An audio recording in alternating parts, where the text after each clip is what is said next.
fonctionnement d'une motomarine Sea-Doo Spark est simple une fois que vous avez localisé et appris à utiliser les commandes et systèmes. La première étape devrait toujours être le raccordement du cordon d'attache à votre VFI et à l'interrupteur coupe-circuit du moteur. Lorsque le capuchon du cordon est déconnecté, le moteur cesse de fonctionner. La commande la plus importante est le guidon. Le guidon permet de contrôler la direction de la motomarine.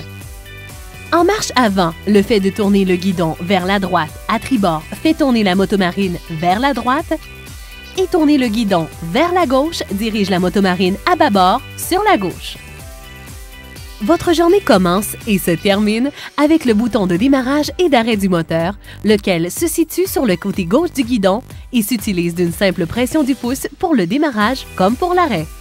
Rappelez-vous que le cordon d'attache doit être connecté à l'interrupteur pour que celui-ci puisse démarrer.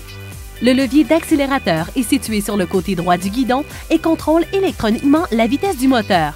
Il suffit d'actionner le levier de l'accélérateur à l'aide de votre index pour augmenter ou maintenir la vitesse de la motomarine et de le relâcher pour réduire la vitesse. Il est important de se rappeler que les systèmes de propulsion Sea-Doo ont une prise directe, ce qui veut dire que la turbine pompe continuellement l'eau et produit une poussée en tout temps. Certains modèles Sea-Doo Spark sont équipés du système de frein et marche arrière intelligent IBR offert en option. Le levier du système IBR est situé sur le côté gauche du guidon. Le système IBR contrôle le déflecteur de marche arrière pour permettre le démarrage au point mort, ainsi que la marche avant, la marche arrière et le freinage. Les motomarines Sea-Doo Spark, qui ne sont pas munies de l'IBR ou d'une marche arrière manuelle, démarrent en marche avant. Assurez-vous qu'il n'y a personne dans l'eau derrière la motomarine et que le chemin est sans obstacle devant vous avant de démarrer. Les motomarines munies de l'IBR démarrent automatiquement au point mort. Pour passer en marche arrière, il faut actionner et maintenir le levier de l'IBR et pour retourner au point mort, il n'y a qu'à le relâcher. Pour freiner, il suffit d'actionner le levier de l'IBR. La force du freinage correspond à la force appliquée au levier de l'IBR, ce qui signifie que plus le levier est tiré, plus l'intensité de freinage du véhicule est élevée. Toutes les motomarines Sea-Doo sont équipées du système d'accélérateur intelligent ITC et le bouton Mode permet de consulter les renseignements sur l'ITC. Sur la Sea-Doo Spark, le bouton Mode est le bouton orange situé directement sur l'infocentre numérique. Il est utilisé pour activer ou désactiver le mode Sport, disponible uniquement sur les modèles Sea-Doo Spark munis du moteur Rotax 900 HO Ace.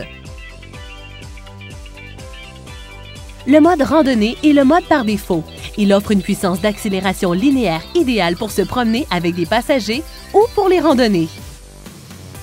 Une fois activé, le mode sport règle les paramètres d'allumage pour offrir une accélération à la fois instantanée et plus puissante. Pour activer le mode sport, il suffit d'appuyer sur le bouton mode jusqu'à ce que le timbre sonore se fasse entendre et appuyer une seconde fois jusqu'à ce qu'un timbre sonore simple se fasse entendre et que le mot sport soit indiqué sur l'infocentre. L'infocentre présente également des renseignements importants à la conduite, comme le niveau de carburant, la vitesse, un compteur horaire, un tachymètre et des rappels d'entretien. Sur les modèles équipés de l'IBR, vous avez aussi la synchronisation entre le GPS et les satellites et un indicateur d'erreur de l'IBR. Pour en savoir plus sur les indicateurs, les commandes et le fonctionnement de votre motomarine Sea-Doo, consultez la section propriétaire sur le site sea-doo.com.